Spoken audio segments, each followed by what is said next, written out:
Welcome to KRR kitchen. இன்றைக்கி நம்ம கிச்சனில் நல்ல ஒரு அருமையான சின்ன வெங்காய சாம்பார் எப்படி செய்கிறதுன்னு தான் பார்க்க போகிறோங்க. ஹோட்டல் சுவையில் ரொம்ப அருமையாக இருக்கும். எப்படி செய்கிறதுன்னு பார்ப்போம். அதுக்கு முன்னாடி நம்ம சேனலை இப்போ தான் ஃபஸ்ட் டைம் பார்க்குறீங்கன்னா சப்ஸ்கிரைப் பண்ணி வச்சுக்கோங்க. கூடவே பெல் சிம்பிள் ப்ரெஸ் பண்ணி ஆளுங்கிற ஆப்ஷனையும் ப்ரெஸ் பண்ணி வச்சுக்கோங்க.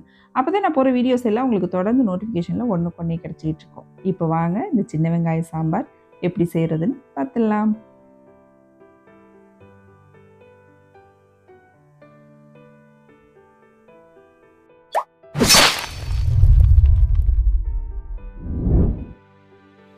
இப்போ சாம்பார் செய்யறதுக்கு பார்த்தீங்கன்னா, நம்ம பருப்பு வேக வச்சு எடுத்துக்குவோம். அதுக்கு ஒரு 1/2 டம்ளர் அளவுக்கு துவரம்பருப்பு எடுத்திருக்கேன். இது கூடவே பார்த்தீங்கன்னா, நம்ம பாசிப்பருப்பும் சேர்த்துக்கணும். அப்போ தான் சாம்பாருக்கு டேஸ்ட்டும் நல்லாயிருக்கும். அந்த சாம்பாரோட டெக்ஸ்சரும் நல்லா வரும் நமக்கு. ஒரு 3 டேபிள் ஸ்பூன் அளவுக்கு இது கூடவே பார்த்தீங்கன்னா, பாசிப்பருப்பும் சேர்த்துக்கிறேன். இது 2 பருப்பும் சேர்த்து ஒரு 100 கிராம் இருக்கும். இது நல்லா இப்போ வந்து கழுவி எடுத்துகிட்டு வந்துடுறேன்.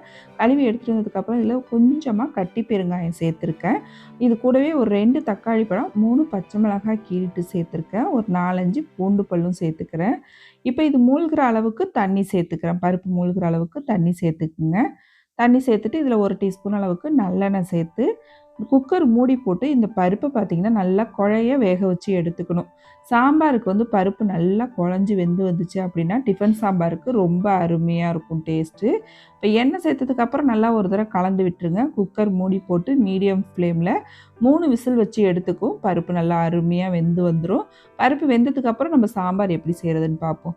இந்த சாம்பார் பார்த்திங்கன்னா ரொம்ப ஈஸியாக குயிக்காக செஞ்சிடலாம். அதே சமயம் டேஸ்ட்டும் பார்த்திங்கன்னா அவ்வளோ ஒரு அருமையாக இருக்கும். இப்போ பருப்பு எல்லாமே நல்லா வெந்து வந்துருச்சு பாருங்கள். இதை கரண்டி வச்சு நல்லா நம்ம மசிச்சு விட்டுக்கணும். இப்போ கொஞ்சம் கெட்டியாக இருந்ததுனால கொஞ்சம் தண்ணி சேர்த்து நல்லா கலந்து எடுத்துக்கிட்டேன். இந்த பக்குவத்துக்கு கலந்து எடுத்துக்கங்க. இப்போ சாம்பார் நம்ம தாளித்து விட்டுருவோம். இப்போ சாம்பார் தாளிக்கிறதுக்கு ஒரு 2 டீஸ்பூன் அளவுக்கு எண்ணெய் சேர்த்துருக்கேன். அதில் பார்த்தீங்கன்னா இந்த சின்ன வெங்காயம் ஒரு 25லேருந்து ஒரு 30 சின்ன வெங்காயம் இருக்கும். சேர்த்து நல்லா இதை வதக்கி விடுங்க. வெங்காயத்தை முழுசாகவே சேர்த்துக்குங்க. அதுதான் நல்லாயிருக்கும். நல்லா வதங்கி வரப்போ தான் அதில் ஒரு நல்ல ஒரு இனிப்பு சுவையோட டேஸ்ட்டு ரொம்ப அருமையாக இருக்கும். வெங்காயம் நல்லா வதங்கினதுக்கப்புறம் ஒரு 2.5 டீஸ்பூன் அளவுக்கு சாம்பார் பவுட்ரு சேர்த்துக்கிறேன். இது வீட்டில் நம்ம ரெடி பண்ண சாம்பார் பவுட்ரு தான். இதை சேர்த்து நல்லா கலந்து விட்டுக்கிறேன். நீங்கள் வந்து கடையில் வாங்கின சாம்பார் பவுட்ரு கூட சேர்த்து செய்யலாம். அதுவும் டேஸ்ட்டு அருமையாக இருக்கும். இப்போ இதிலே பார்த்தீங்கன்னா ஒரு சின்ன நெல்லிக்காய் சைஸ் புளி வந்து கரைச்சிட்டு வச்சுருக்கேன். அதை இதில் சேர்த்துக்கிறேன். சாம்பாருக்கு வந்து தக்காளி அதிகமாக சேர்த்து புளியை வந்து கம்மியாக சேர்த்தோம் அப்படின்னா டேஸ்ட்டு அருமையாக இருக்கும். இப்போ நம்ம வேக வச்சு மசிச்சு வச்சுருக்க பருப்பையும் இது கூடவே சேர்த்துட்டு சாம்பாருக்கு தேவையான அளவு உப்பு, ஒரு 1/4 டீஸ்பூன் அளவுக்கு மஞ்சத்தூள் சேர்த்துருக்கேன். இப்போ எல்லாத்தையும் சேர்த்துட்டு நல்லா கலந்து விட்டு உப்பு காரம்லாம் போதுமான்னு செக் பண்ணிக்கோங்க. தேவைன்னா இந்த ஸ்டேஜில் சேர்த்துக்குங்க. நல்லா ஒரு 5 நிமிஷத்துக்கு கொதிக்க விடுங்க. சாம்பார் நல்லா இந்த அளவுக்கு கொதித்து வரணும்.